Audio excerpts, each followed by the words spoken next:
Officer Michael Torres had everything going for him at 24. Fresh out of the police academy with top marks, engaged to his high school sweetheart, and just hired by the Phoenix Police Department. He was living proof that hard work and determination could lift you out of the barrio and into a better life. But sometimes the past has a way of reaching out and dragging you back down, no matter how far you think you've climbed. Have you ever felt like your whole life was building towards something great, only to watch it all crumble in a single moment? That's exactly what happened to Michael on a humid Tuesday evening in September, when his past came knocking in the form of men he'd hoped never to see again. Michael's shift had just ended. He was walking to his car in the station parking lot, texting Maria about dinner plans, when he noticed the black SUV idling across the street. His training kicked in immediately. Tinted windows too dark to be legal, engine running, positioned for a quick exit. But before he could react, his phone buzzed with a message that made his blood run cold. "Hello, Miguelito. Long time no see." Only one person had ever called him that. Rico Valdez, his cousin from his mother's side, the one who'd taken a different path when they were teenagers. While Michael chose books and basketball, Rico chose the streets and the easy money that came with moving product for the Sinaloa Cartel. Michael looked up from his phone to find Rico standing beside his patrol car, seemingly materialized from nowhere. He looked older, harder, with new scars across his knuckles and a gold tooth that caught the streetlight when he smiled. "Rico," Michael said carefully, his hand instinctively moving toward his service weapon. "Easy, Primo," Rico said, raising his hands in mock surrender. "I'm not here to cause trouble. Just to talk family business. We're not family anymore. You made sure of that when you chose the cartel over blood." Rico's smile faded. "See, that's where you're wrong, Miguelito. Family is forever, and the family needs your help. Not interested." Michael moved to open his car door, but Rico's hand slammed it shut. "You don't understand. This isn't a request." That's when Michael noticed the red laser dot dancing on his chest. Another on his forehead. Snipers, positioned somewhere in the darkness. His mouth went dry. "Get in the SUV," Rico said, his friendly tone gone. "We're going for a ride." Michael knew he had two choices: refuse and likely die here in the parking lot, or comply and hope to find a way out later. Training told him to never let them take you to a secondary location, but training hadn't accounted for multiple rifles trained on him and his cousin's cold eyes. He got in the SUV. The ride was silent except for narco corridos playing softly on the radio, songs glorifying the very lifestyle Michael had spent his life avoiding. They drove for 40 minutes into the desert, far from streetlights and witnesses. When they finally stopped, Michael found himself at a warehouse that looked abandoned from the outside, but hummed with activity within. Inside, armed men moved with military precision, loading trucks with wrapped packages Michael didn't need to inspect to identify. At the center of it all sat a man Michael recognized from intelligence briefings. Eduardo El Lobo Ramirez, a lieutenant in the Sinaloa Cartel responsible for the Phoenix corridor. "Officer Torres," El Lobo said, his voice cultured, almost pleasant. "Rico speaks highly of you. Top of your class at the academy, clean record, engaged to be married. A real American success story." "What do you want?" Michael asked, trying to keep the fear from his voice. El Lobo gestured to a laptop on the table. On the screen was surveillance footage. Michael's mother leaving her job at the hospital, his younger sister Anna walking to school, Maria browsing wedding dresses at a boutique. "Your family is beautiful," El Lobo observed. "It would be tragic if something happened to them." The threat was clear. delivered with the casual certainty of a man who'd followed through on such promises before. Michael's hands clenched into fists. "If you touch them, we won't have to, will we? Because you're going to help us. Just a few small favors. Nothing that will compromise any ongoing investigations. Just information. Schedules. Maybe look the other way at certain times. In exchange, your family stays safe, and you get compensated. Everyone wins." "I won't be a dirty cop." El Lobo laughed. "Dirty? No, no. Think of yourself as protective. Protecting your family. There's nothing dirty about that." He slid a phone across the table.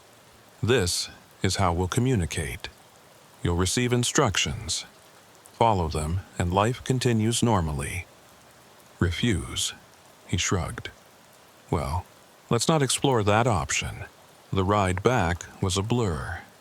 They dropped Michael at his car with a final warning from Rico. "Don't even think about going to your supervisors. We have people everywhere. You'd be dead before you finished your report." Michael sat in his car for an hour after they left, hands shaking, mind racing. He thought about his mother, who'd worked 3 jobs to put him through college. His sister just started her freshman year at Arizona State. Maria already picking out flowers for their wedding next spring. That night, he barely slept. Maria asked if something was wrong at work, and he forced a smile, told her it was just a tough case. The lie tasted bitter. The first of many he'd have to tell. The phone they'd given him buzzed at 3 a.m. with the first instruction, "Tomorrow. Route 17 checkpoint. 2 p.m. shift change. Take an extra long lunch." Such a simple request. Just be absent for an hour. Let someone drive through unchecked. It wouldn't hurt anyone directly, but Michael knew it was the first step down a path that led nowhere good. He reported for his shift the next day, the burner phone feeling like a lead weight in his pocket. His partner, Officer Janet Park, noticed his distraction. "You okay, Torres?" "You seem off." "Just tired," he lied. "Wedding planning, you know." She laughed. "Maria's got you running ragged already? Wait until you're actually married." At 1:45 p.m., Michael made an excuse about food poisoning and left his post. He sat in a restaurant bathroom, listening to his radio as a large shipment moved through the checkpoint he should have been manning. No one noticed, no one questioned. It was that easy to betray everything he'd sworn to protect. The pattern continued for weeks. Small requests at first, shift changes, route information, names of informants that somehow never stayed secret long. Each time, Michael told himself it was to protect his family. Each time, the weight of his betrayal grew heavier. His work suffered. He became paranoid, jumpy. Captain Rodriguez called him in for a performance review.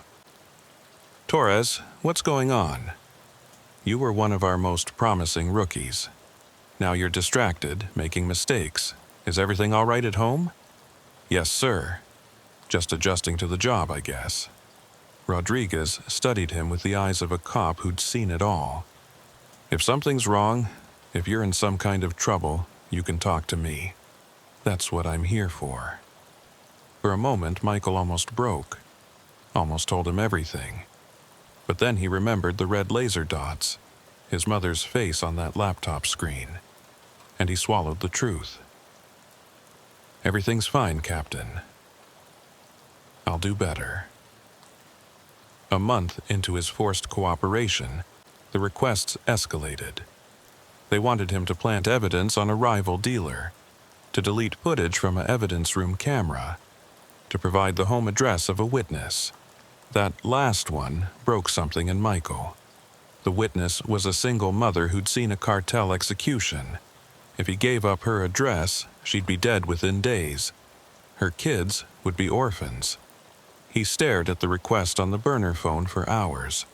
This wasn't protecting his family anymore. This was becoming the monster he'd joined the force to fight. That night, he made a decision that would either save or damn him. He couldn't go to his local supervisors. The cartel's reach was too deep. But the FBI was a different story. They had witness protection, resources, the ability to fight back. At 2 a.m., Michael drove to a payphone 3 towns over. His hands shook as he dialed the FBI's tip line. "I'm a police officer being blackmailed by the Sinaloa Cartel," he said quickly. "They're threatening my family. I need help. Sir, can you provide your name and badge number?" Michael hesitated. Once he gave that information, there was no going back. But the image of that witness, those kids who'd lose their mother, made the choice for him. Officer Michael Torres, Phoenix PD, badge number 4782. "Stay on the line, Officer Torres. We're routing you to the appropriate department." 20 minutes later, Michael was talking to Special Agent David Chen from the FBI's Organized Crime Division. Chen listened without interrupting as Michael laid out everything: the threats, the tasks he'd completed, the escalating demands. "Officer Torres, first, you did the right thing coming to us. Second, are you in immediate danger? Not if I keep cooperating with them. Good. Can you get to the Phoenix FBI field office tomorrow without raising suspicion?" "I have a day off. I can make it." "Come alone. Park in the public garage across the street and walk over. We'll have agents watching to make sure you're not followed." The next morning, Michael told Maria he was going to look at venues for the wedding. Another lie added to the pile. The FBI field office was a fortress of glass and steel, intimidating even to a cop. Agent Chen met him in a secure room, no windows, white noise generators humming. Chen was younger than Michael expected, maybe 35, with intense eyes that seemed to catalog every detail. With him was Agent Sarah Butler, introduced as a specialist in cartel operations. "Officer Torres, what you're describing is part of a larger pattern we've been tracking," Butler said, sliding a folder across the table. "The Sinaloa Cartel has been systematically compromising law enforcement across Arizona. You're not the first officer they've trapped. But you could be the last," Chen added, "if you're willing to work with us." "What do you mean?" "We want to flip this situation. You keep taking their orders, but you wear a wire. Document everything. Help us build a case that takes down their entire Phoenix operation." Michael's mouth went dry. "They'll kill me. My family." "We can protect them," Butler assured him. "We'll move them to a safe house immediately. As for you, we'll have agents shadowing you 24/7. You won't see them, but they'll be there. And if the cartel figures it out, then we extract you immediately. But Michael, Officer Torres, this is our best shot at saving not just your family, but dozens of others in the same situation." Michael thought about his mother, his sister, Maria. They'd have to give up their lives, go into hiding. But the alternative was worse, continuing to be a puppet for murderers, becoming the corrupt cop he'd always despised. What about the witness, the one whose address they want? "We'll relocate her tonight." Give them a fake address. By the time they realize it's wrong, she'll be long gone. It was a lifeline, a chance at redemption. Michael took it. "Okay, I'll do it." Chen nodded. "We'll start immediately. First, we need to move your family." "No," Michael interrupted. "If they all disappear suddenly, the cartel will know something's up. We need to be smart about this." Butler smiled slightly. "You're thinking like an undercover already. What do you suggest?" "My mom's been talking about visiting family in Chicago. Natural reason for her to leave. Anna has fall break coming up. She could go with her. Maria, that's harder." "Leave Maria to us," Chen said. "We'll create a family emergency that requires her to leave town." Sick relative. Something believable. The cartel will check. Let them. We're very good at creating convincing backgrounds. They spent the next 4 hours going over procedures, codes, emergency protocols. Michael was fitted with a wire so advanced it was virtually undetectable, woven into the fabric of his undershirt. They gave him a panic button disguised as a key fob. 3 clicks would bring a tactical team within minutes. "Remember," Chen said as they prepared to leave, "you're not alone anymore. We've got your back." Michael wanted to believe him. But as he drove home, the weight of what he'd agreed to settled on his shoulders. He was about to play the most dangerous game imaginable, pretending to be corrupt while actually being a double agent. One mistake, one slip, and everyone he loved would pay the price. That evening, Maria noticed his tension immediately. "Michael, what's wrong?" "You've been strange for weeks." He pulled her close, memorizing the feeling of her in his arms, the smell of her shampoo, the way she fit perfectly against him. In a few days, she'd be gone, hidden away for her own safety. This might be one of their last normal moments together. "Just work stuff," he said, hating the lie but knowing the truth would put her in even more danger. "You can talk to me about anything, you know that, right?" "I know, and someday I'll tell you everything. But right now, I just need you to trust me." She pulled back, studying his face. "You're scaring me." "I'm sorry. I don't mean to. Just, if anything happens, if you suddenly have to leave town or if things get crazy, know that I love you, and I'm doing everything to protect you." "Michael, what?" His burner phone buzzed, new instructions. The witness's address, they wanted it tonight. "I have to make a call," he said, kissing her forehead. "Work." He stepped outside and called the number Chen had given him. "They want the witness location now. We're ready. Give them this address." Chen rattled off a location in Scottsdale. Teams already in position in case they send someone to verify. Michael relayed the false address to his cartel handler, his hand steady despite his racing heart. The wire recorded everything: his handler's voice, the confirmation, the promise of payment for his cooperation. "Good work, Miguelito," the voice said. "Keep this up, and everyone stays happy and healthy." After hanging up, Michael stood in his backyard, looking at the stars. Somewhere out there, a family was being moved to safety because of his call to the FBI.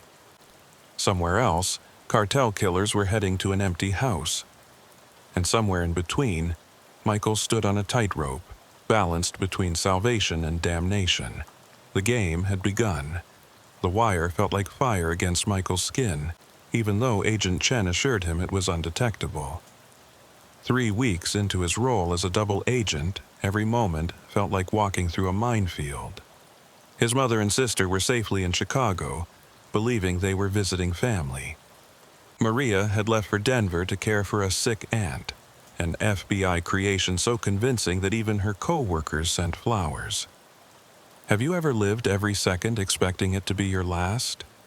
That constant state of hyper-awareness where every shadow could hide a killer, every phone call could be your death sentence. That was Michael's existence now, and it was slowly eating him alive. The burner phone buzzed at 4 a.m. Michael was already awake, hadn't really slept in days.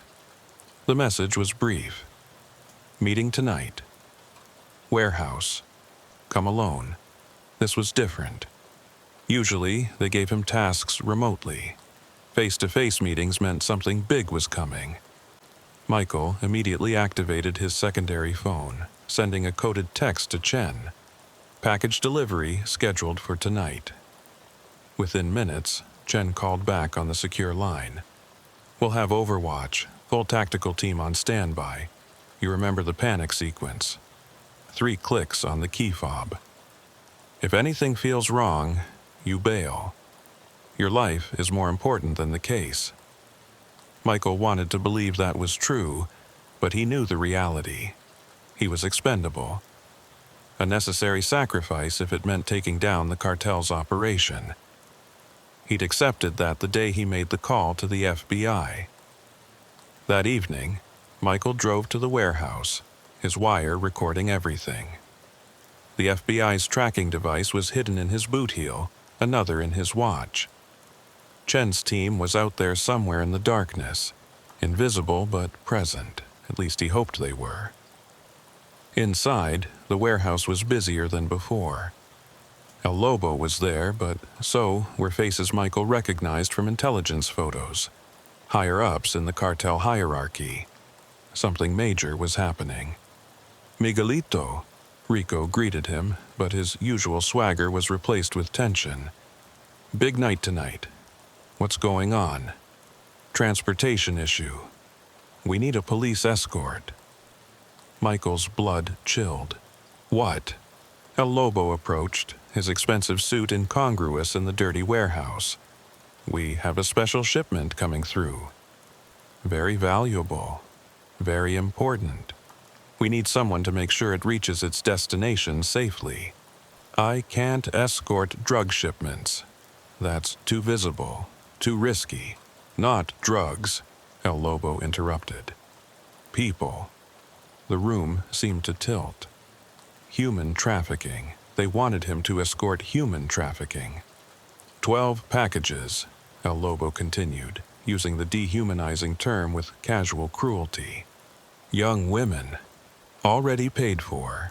Just need safe passage from here to the drop point.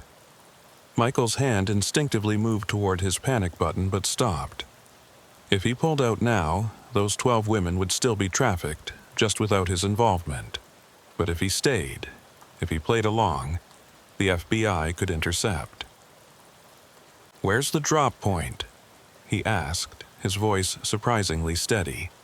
"You don't need to know. You just need to follow the truck, make sure no one stops it. Flash your badge if necessary. Simple, simple. 12 lives hanging in the balance, and this monster called it simple. When? 2 hours. Michael nodded, his mind racing. 2 hours to coordinate with the FBI, to set up a rescue operation without blowing his cover. I need to change into uniform. Can't do this in civilian clothes. El Lobo studied him for a long moment, then nodded. Be back in 90 minutes. Don't be late. Michael left the warehouse, driving normally until he was sure he wasn't being followed, then pulled into a closed gas station and called Chen. Human trafficking, he said, without preamble. 12 women, 2 hours. Jesus Christ. Okay, we're mobilizing. Where's the intercept? I don't know yet. I'm supposed to follow a truck, provide police escort. We'll track you. Multiple units ready to move. Michael, this is it. We can take them down tonight. What about the women? Rescue team is priority 1. We won't move until they're secure. Michael returned to his apartment to get his uniform, his hands shaking as he dressed. The badge felt heavier than usual, weighted with the betrayal of what he was about to do. But those 12 women, they were someone's daughters, sisters, maybe mothers. He couldn't let them disappear into slavery. Back at the warehouse, a refrigerated truck was waiting. Michael's stomach turned, knowing there were people locked inside, terrified, probably struggling to breathe. El Lobo handed him a radio. Stay in contact. Any problems, you handle them. Michael followed the truck onto the highway, updating Chen through subvocalized messages picked up by his wire. Heading south on I-10, white refrigerated truck, license plate. For 40 minutes, nothing happened. Then Michael saw them. 2 FBI vehicles merging onto the highway, maintaining distance but definitely following. His relief was short-lived when his cartel radio crackled to life. We've got tails. 2 SUVs maintaining distance. Michael's heart hammered. If the cartel spotted the FBI, they'd know he was compromised. I'll check it out. he said into the radio, then fell back to investigate the trailing vehicles.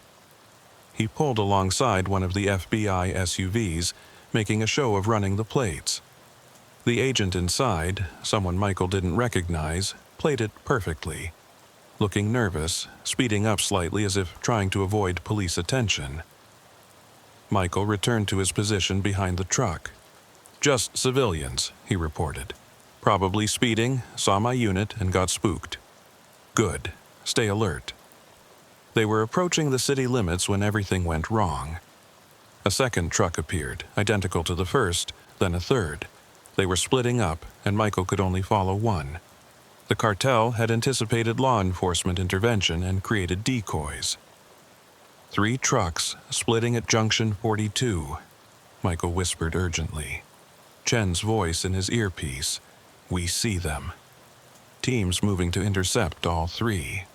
But Michael knew they didn't have enough resources to safely take down 3 separate operations. Some of those women were going to slip through. Unless he made a decision that would haunt him forever. Clicking his radio, he spoke to the cartel handler. "Construction ahead on the south route. Avoid Highway 60. It was a lie that would funnel at least one truck into an FBI roadblock. But it also revealed knowledge he shouldn't have, planting a seed of suspicion that would grow into deadly consequences. The truck he was following took the exit toward an industrial area. Michael could see FBI units converging, trying to remain invisible. The warehouse complex ahead was perfect for an ambush. Isolated, limited exits, minimal civilian presence. Then Rico's voice came over the cartel radio. "Something's wrong." "Pull back. Abort." Someone had tipped them off. The truck suddenly accelerated, trying to flee. Michael had seconds to decide, maintain cover or help the FBI. Those 12 women in the back made the choice for him. He hit his sirens and accelerated past the truck, cutting it off and forcing it to stop. The driver jumped out, gun drawn. Michael was faster, his training taking over. 2 shots center mass, the man dropping before he could fire. Chaos erupted. FBI agents swarmed from hidden positions. The warehouse erupted in gunfire as cartel members engaged the federal agents. Michael took cover behind his patrol car, returning fire at figures in the shadows. His radio crackled, Rico's voice cold and knowing. "You fucking rat. You're dead, Miguelito. Your whole family is dead."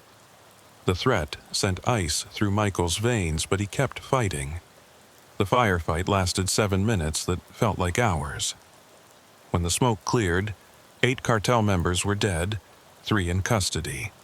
And in the back of the truck, 12 terrified women were found alive. Michael stood among the chaos, his cover blown, his life as he knew it over.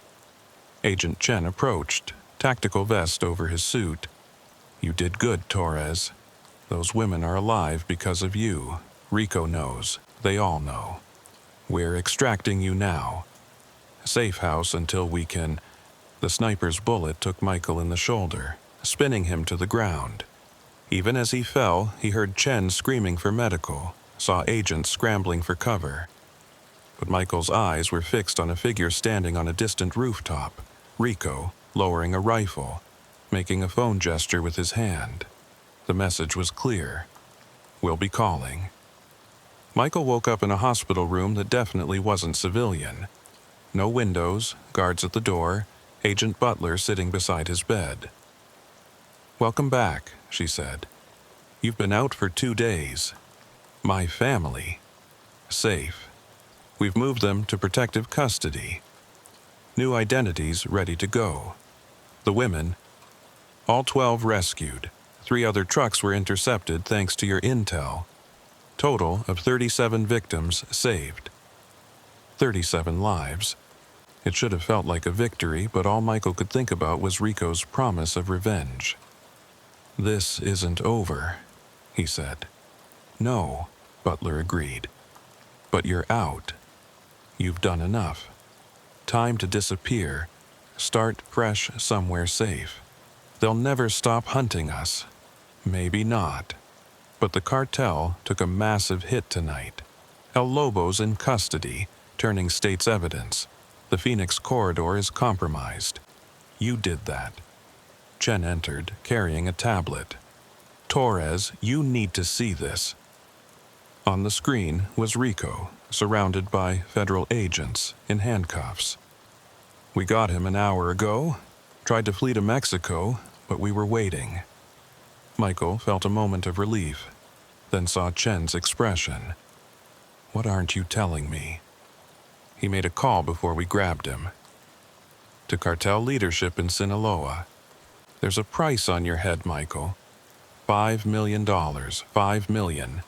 Enough to motivate every sicario, every corrupt cop, every desperate criminal in the Americas. Michael closed his eyes, understanding the weight of what that meant. I need to testify, he said suddenly. If I'm going to live with a target on my back, at least let me put them away first. That's suicide, Butler protested. Appearing in open court, it's justice. Those women deserve to face their captors in court, and I need to be there to make sure El Lobo and the rest go down. Chen and Butler exchanged looks. We can make it happen, but after that, you disappear. Full witness protection, knew everything. My family too, already arranged. The next 2 months were a blur of safe houses and depositions. Michael recovered from his shoulder wound while preparing testimony that would destroy the cartel's Phoenix operation. Maria was allowed supervised visits, their reunion bittersweet. You lied to me, she said, tears streaming down her face. All those weeks, you were in danger, and you never told me. I was trying to protect you. By pushing me away? By becoming someone I didn't recognize? Maria, I understand why, she interrupted. Agent Chen explained everything. I understand, but understanding doesn't make it hurt less. She took his hand, engagement ring still on her finger. I love you, Michael, but I don't know if I can do this. The hiding, the fear, the new identities. I don't know if I'm strong enough. You don't have to be. You can walk away. Start fresh without me. Maria studied his face. Could you? If it were reversed, could you walk away from me? Never. Then don't ask me to. They held each other in that sterile safe house room, both understanding that their old life was gone forever. The wedding they'd planned, the house they'd saved for, the children they'd dreamed of, all of it would have to be reimagined in hiding, under different names, always looking over their shoulders. The trial began 3 months after the warehouse raid. Michael testified for 3 days, his wire recordings playing for the jury, each word another nail in the cartel's coffin. El Lobo tried to maintain his composure, but when the recordings of him discussing the packages played, even his expensive lawyers couldn't hide their disgust. On the final day of his testimony, Michael looked directly at El Lobo and said, You threatened my family to make me a slave. But slaves can break their chains. Those 37 women you tried to sell, they're free. Your organization is destroyed, and you'll die in prison. That's justice. The verdict was unanimous. Guilty on all counts. El Lobo got life without parole. His lieutenants received sentences ranging from 25 to 40 years. The Phoenix corridor, once a major trafficking route, was shut down. But victory came at a price. As Michael left the courthouse in an armored vehicle, headed for his new life in witness protection, he knew he'd traded one prison for another. He'd never be Officer Michael Torres again. Never see his childhood home, never visit his mother's grave when her time came, never attend his sister's wedding under his real name. 6 months later, in a small town in Maine where nobody knew their faces, Michael and Maria stood before a justice of the peace. Their names were different. David and Sarah Matthews now, but their love was the same. Only Chen and Butler attended, the FBI agents who'd become their lifeline to their old world. "Any regrets?" Chen asked after the ceremony.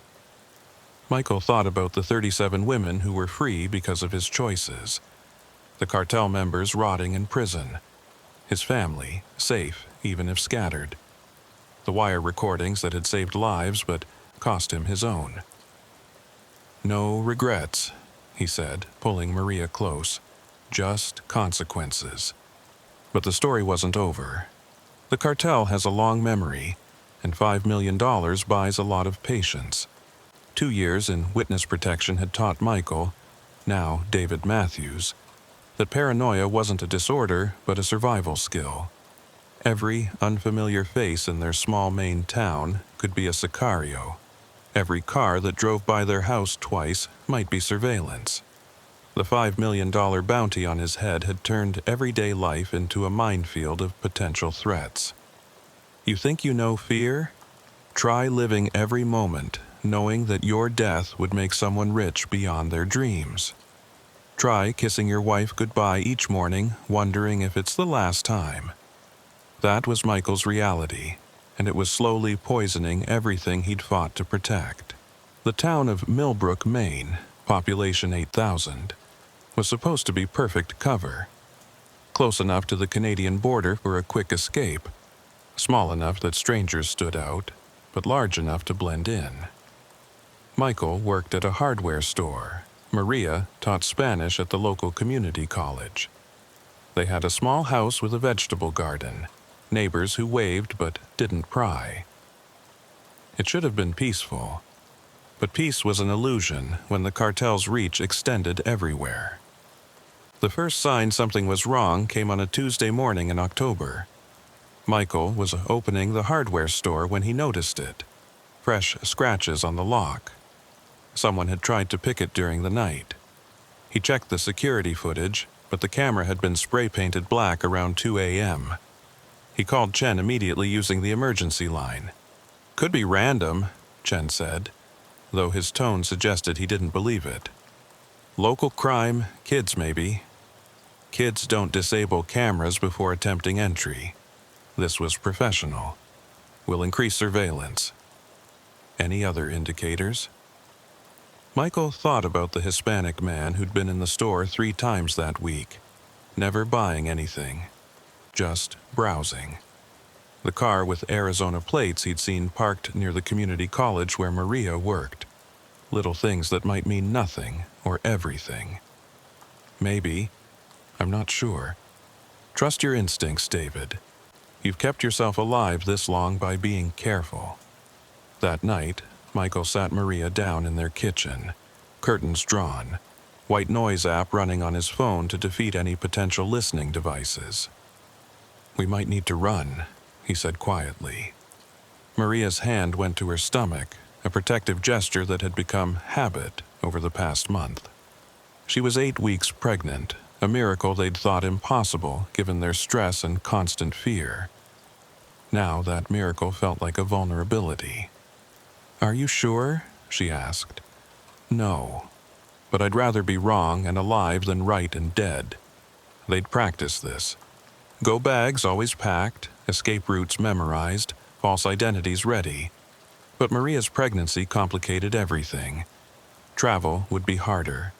Medical care would create a paper trail, and a baby would make them infinitely more visible.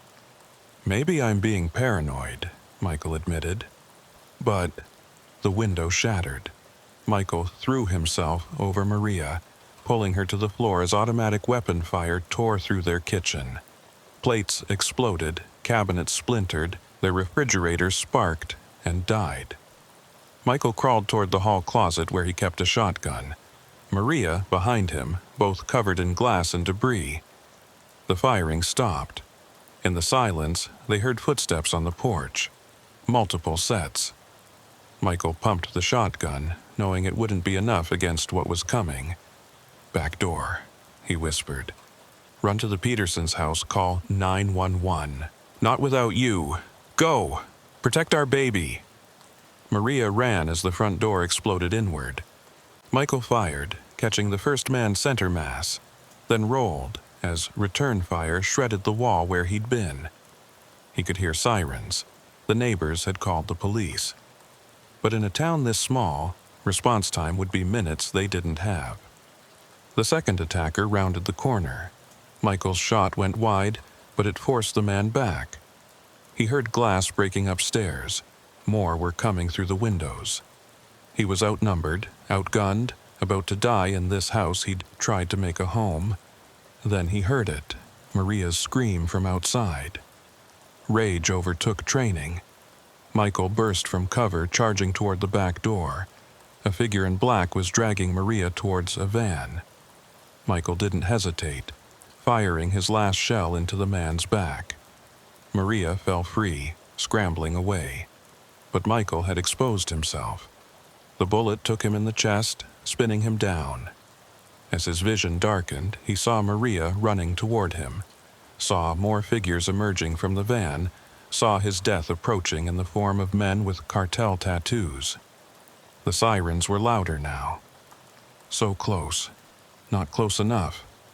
Michael tried to raise the empty shotgun, tried to put himself between Maria and the killers, but his body wouldn't respond.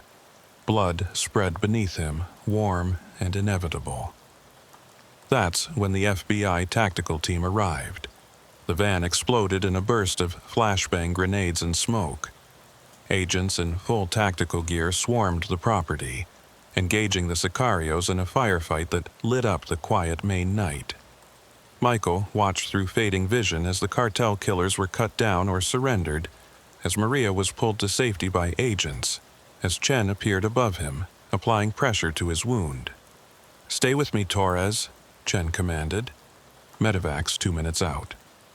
"Maria, the baby, they're safe. You did it, Michael. You kept them safe." The next thing Michael knew, he was waking up in another windowless room, machines beeping around him, his chest on fire but his heart still beating. Maria was beside him, unhurt but hollow-eyed with exhaustion. "How?" he managed to ask. "Chen had a team watching us," Maria explained. "Since you called about the lock, they were staged nearby when the attack came." Chen entered, looking haggard. "We were almost too late." "I'm sorry, Michael. We should have extracted you at the first sign." "The shooters?" "4 dead, 2 in custody. Professional sicarios from Phoenix. Someone leaked your location." The weight of that settled on Michael's chest heavier than the bullet wound. Someone in the system, someone with access to witness protection files, had sold him out. "Who?" "We're investigating." "But Michael, this changes everything. We can't trust the normal channels anymore." "So what do we do?" Chen exchanged glances with Butler, who just entered. "We have a proposal. It's extreme, but it might be your only option." Butler sat down, her expression grim. "The cartel won't stop. That bounty ensures it. Even if we find the leak, there will be others. You'll never be safe in the traditional system. So we make you disappear completely. Off the grid, no government involvement. We have contacts in certain irregular communities, people who specialize in helping those who need to vanish entirely." "Irregular communities?" Maria asked.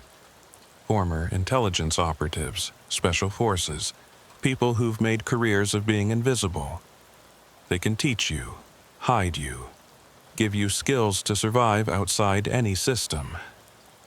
Michael looked at Maria, saw his own thoughts reflected in her eyes. Their baby deserved better than a life of running, but what choice did they have? "Where?" he asked. "Alaska, initially, a compound run by a former CIA operative named Ghost. Yes, that's really what he goes by. From there, possibly overseas, somewhere the cartel has no reach." "And you trust this Ghost?" Chen nodded. "He owes me. More importantly, he hates the cartels. Lost his own daughter to trafficking years ago. He'll keep you safe while teaching you to keep yourselves safe. 2 weeks later, Michael was stable enough to travel. They left the hospital in an ambulance that drove to a helicopter that flew to a private jet that landed on an unmarked airstrip in Alaska. Each step designed to break any surveillance, to confuse any trail. Ghost turned out to be a weathered man in his 60s, built like a linebacker despite his age, with eyes that had seen too much. His compound was a fortress hidden in wilderness, solar-powered, satellite-linked, defended by both geography and enough firepower to outfit a small army. "Jen says you're hot property," Ghost said, studying them with those calculating eyes. 5 million hot. That's right. Well, the cartel's money's no good here. You'll be safe while you train. 6 months minimum. You'll learn counter-surveillance, identity craft, combat medicine, everything you need to stay hidden and alive. And after 6 months, that's up to you. I can connect you with the networks in a dozen countries. Places where you can build new lives so thoroughly that even God couldn't find you. But it means cutting all ties. No contact with family, friends, nothing from your old life ever again. Michael thought about his mother and sister, hidden in their own protection. He'd already lost them, couldn't even attend his mother's funeral when cancer finally took her 6 months ago. What was left to lose? "We'll do whatever it takes," Maria said, her hand on her growing belly. "For our child." The training was brutal. Dawn runs in sub-zero temperatures. Weapons drills until their hands bled, hours learning to forge documents, hack systems, treat wounds. Maria, despite her pregnancy, threw herself into it with determination that surprised everyone. "Your wife's tougher than you," Ghost observed one day, watching Maria field strip an AK-47 in under 30 seconds, despite being 7 months pregnant. "I know," Michael said with pride. But the real education was psychological. Ghost taught them to think like predators, not prey. To see opportunities instead of threats. To turn the hunter into the hunted. "The cartel expects you to run and hide," he explained. "But what if you didn't? What if you fought back?" "Against the entire cartel?" Michael asked incredulously. "Not directly, but you have something they don't expect. Intelligence training, FBI contacts, and now my network. You could hurt them, make that bounty more trouble than it's worth, or get killed trying, maybe. But dying on your feet beats living on your knees." The idea grew in Michael's mind over the weeks.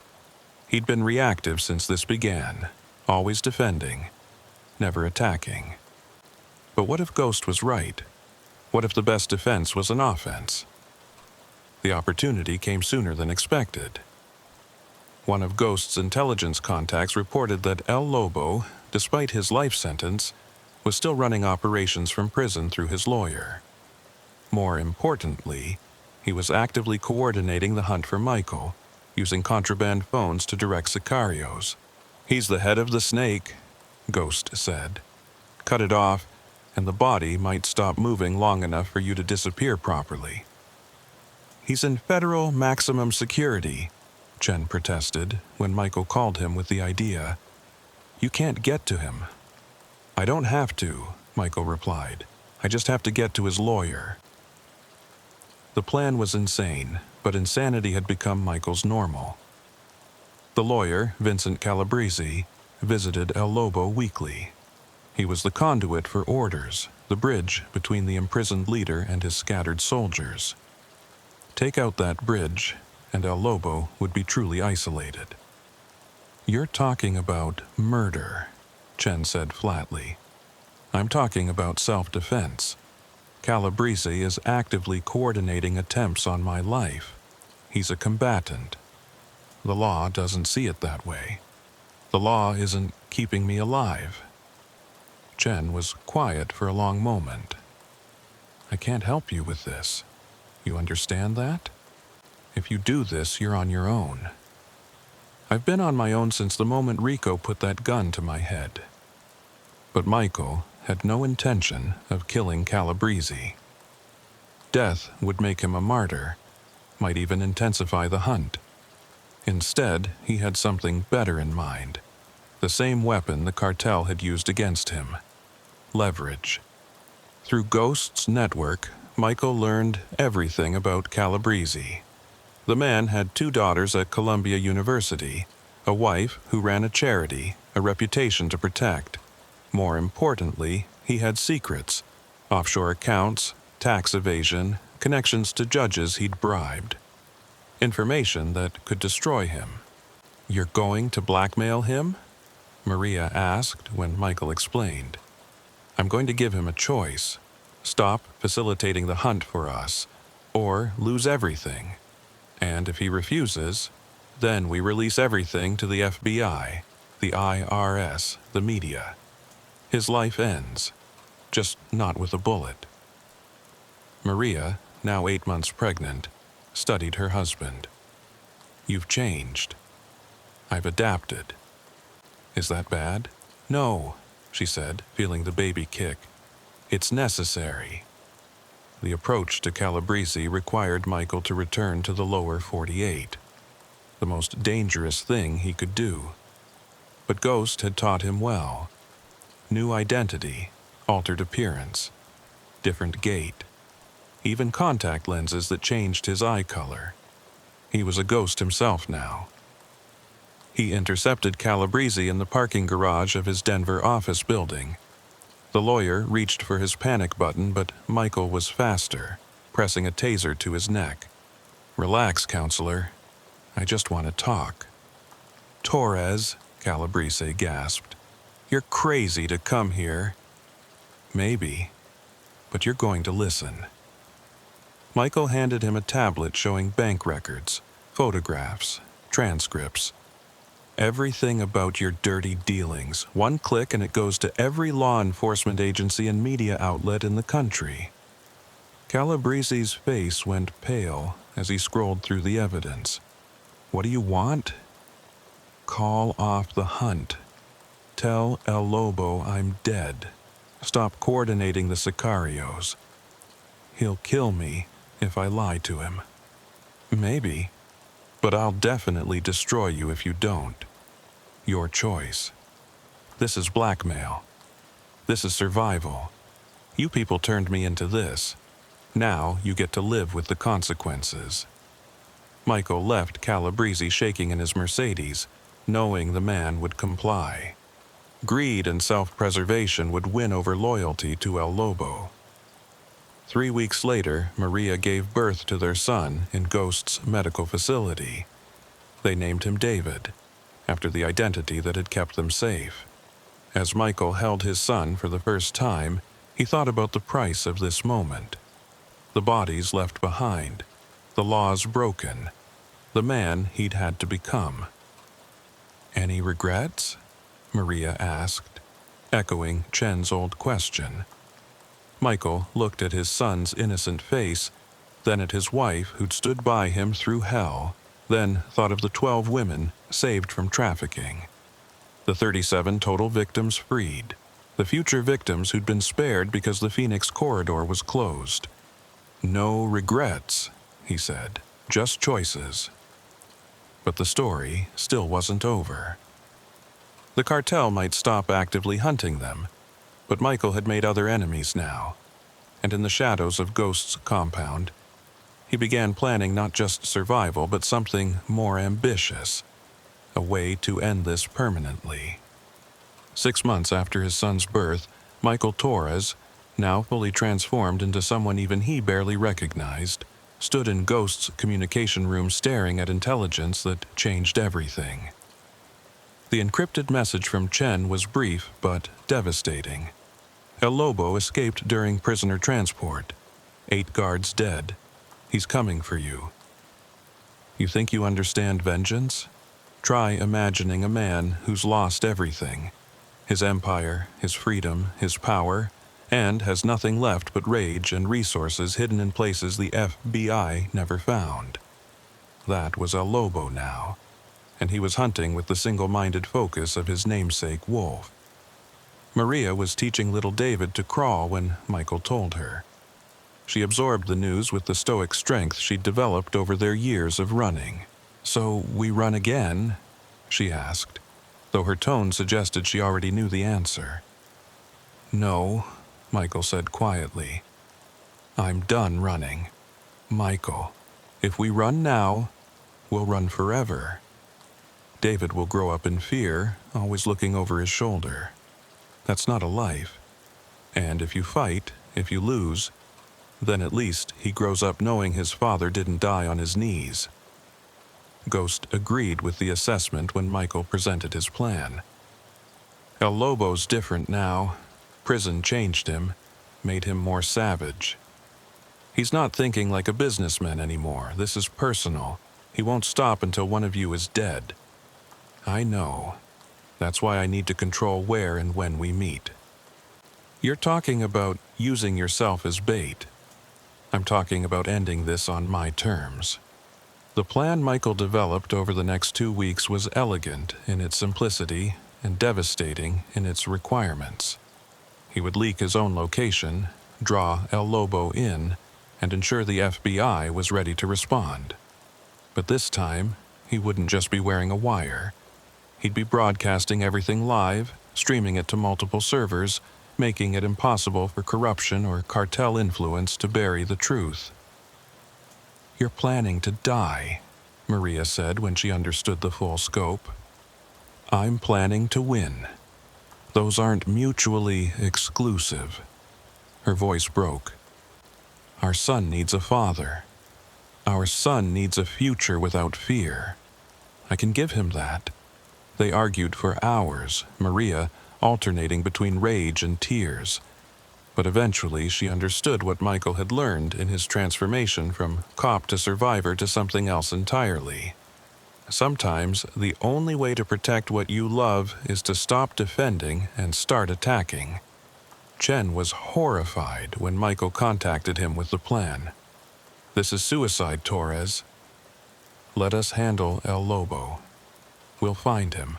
When? After he's killed how many more guards? After he's found us? Chen, you know as well as I do that he has resources you can't track, connections you can't break. The only way this ends is if I end it. We can't officially sanction this. I'm not asking for sanction. I'm asking you to be ready. When I give you El Lobo's location, you move fast and hard, no hesitation. And if he kills you before we get there, then at least you'll have his location. And the recording will ensure everyone knows exactly what happened." Michael spent the next week preparing. He updated his will, leaving detailed instructions for Maria and David. He recorded videos for his son, birthday messages for the next 18 years, advice about girls, about courage, about when to fight and when to walk away. He held Maria every night, memorizing her warmth, her scent, the way she fit against him. He also prepared for war. Ghost's armory provided everything he needed. Body armor that might buy him minutes, weapons cached at strategic points, surveillance equipment that would capture everything, and most importantly, a location that would give him tactical advantage. An abandoned copper mine in Montana, isolated enough to avoid civilian casualties but accessible enough for FBI response. The leak was carefully orchestrated. Michael used a cartel informant he'd identified months ago, feeding him just enough information to seem credible. David Matthews would be traveling through Montana, visiting a sick relative. The route would take him past the mine at a predictable time. El Lobo took the bait. 3 days before the confrontation, Michael's surveillance equipment detected scouts examining the mine. They were professionals, mapping angles, identifying positions. El Lobo was coming with a team, not alone. Michael adjusted his plans accordingly. The night before, Michael couldn't sleep. He sat in David's nursery watching his son sleep peacefully, unaware that his father might not see another sunrise. Maria found him there at 3 a.m. "You don't have to do this," she whispered one last time. "Yes, I do. You know I do." She kissed him then, fierce and desperate. "Promise me you'll try to survive. Promise me you'll fight to come back to us. I promise I'll fight." It wasn't the promise she wanted, but it was the only one he could give. The morning of the confrontation, Michael drove to the mine alone. He'd already activated the streaming equipment, multiple cameras hidden throughout the structure, broadcasting to servers Ghost had set up across the world.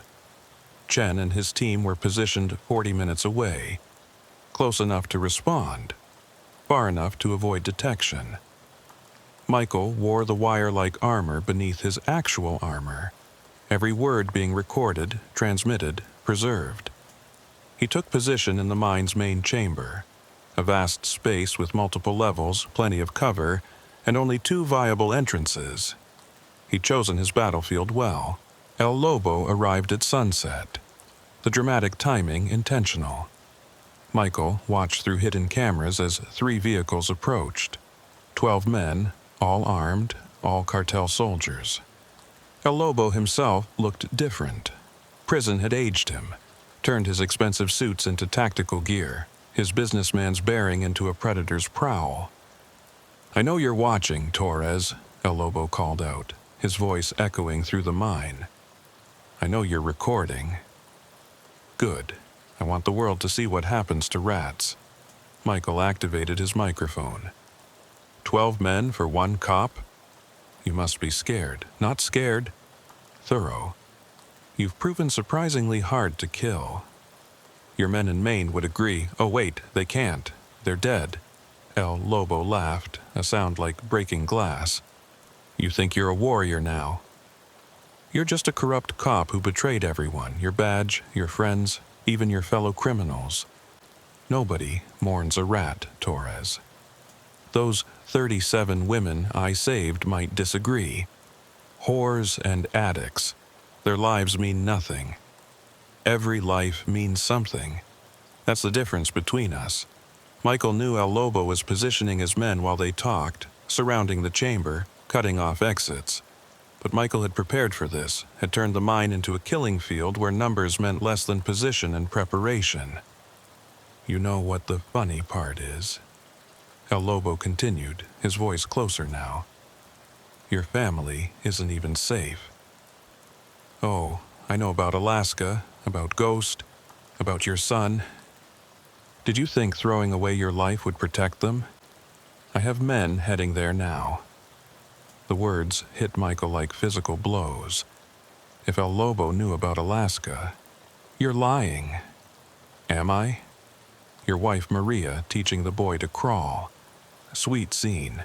My men sent me video just this morning." Rage flooded Michael's system, but he forced himself to think. Ghost's compound was a fortress. Even if El Lobo knew the location, attacking it would be suicide. This was psychological warfare, trying to make him sloppy.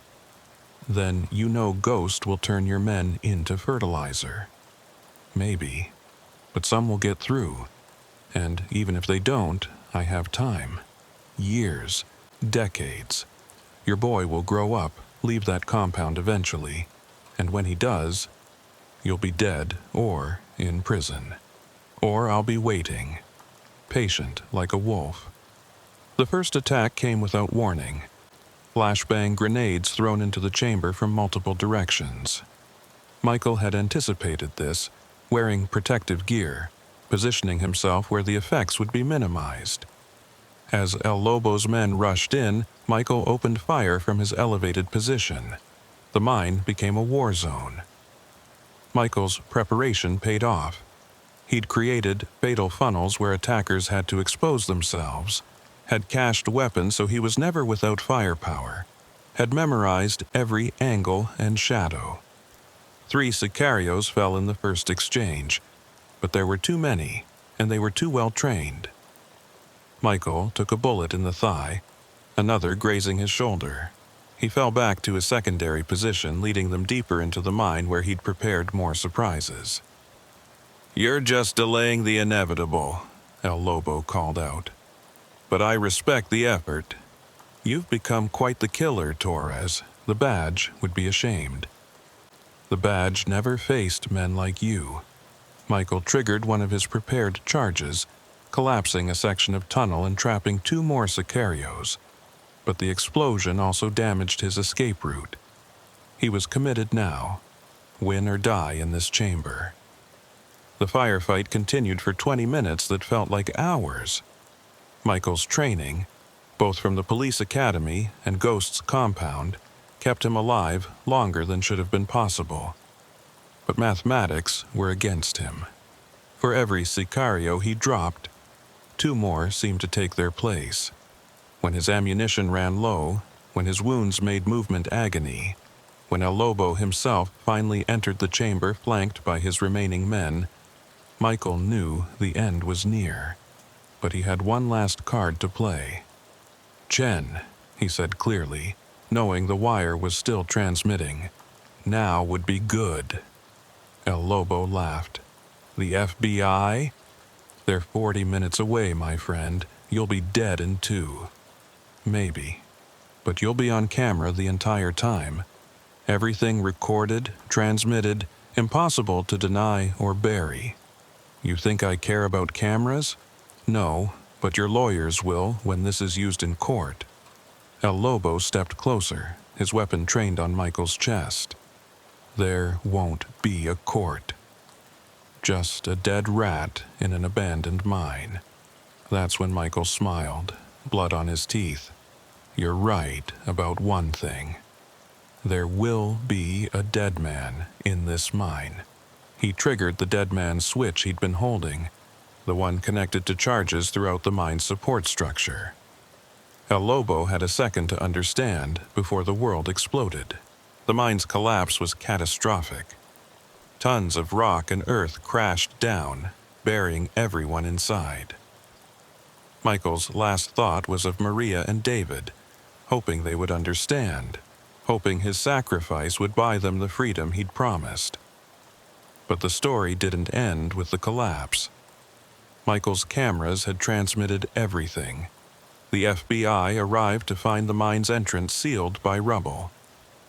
It took 3 days to dig through to the main chamber. They expected to find only bodies. Instead, they found Michael Torres alive, barely, protected by a pocket of space created by reinforced beams he'd installed for exactly this purpose. His legs were crushed, his body broken, but his heart still beat. El Lobo and his men weren't so fortunate. They'd been in the direct collapse zone Michael had engineered. The rescue made international news. Michael's recordings showing El Lobo's confession, his threats, the entire battle, played on every network.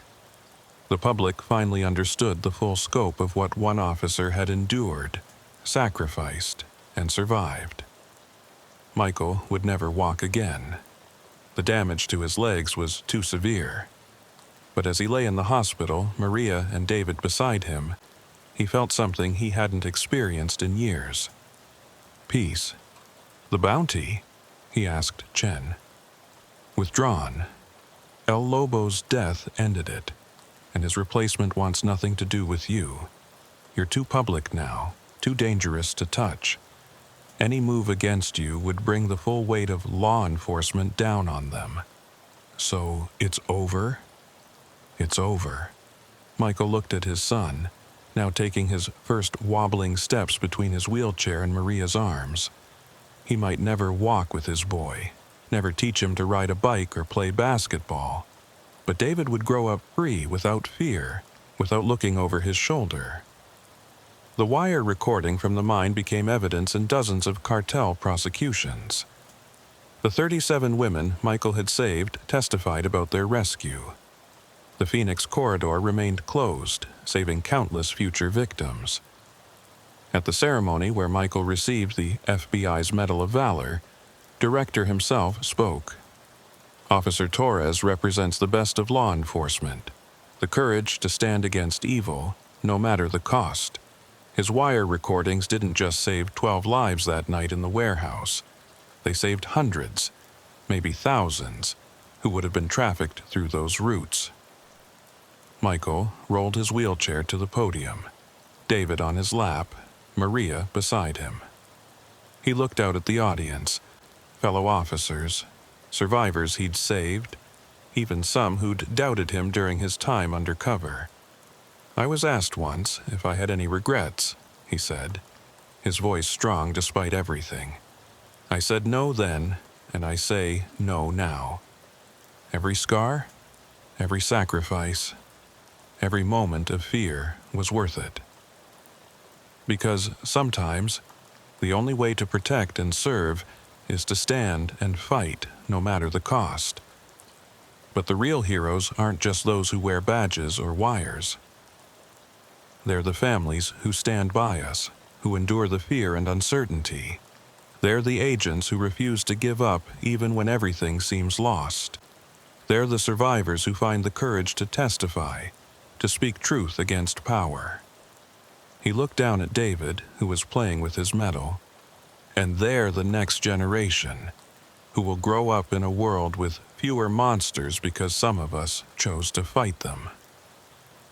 The audience erupted in applause, but Michael barely heard it.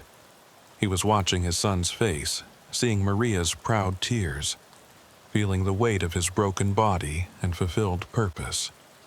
Later, in a quiet moment, Maria asked him one more time, "Was it worth it?" Really?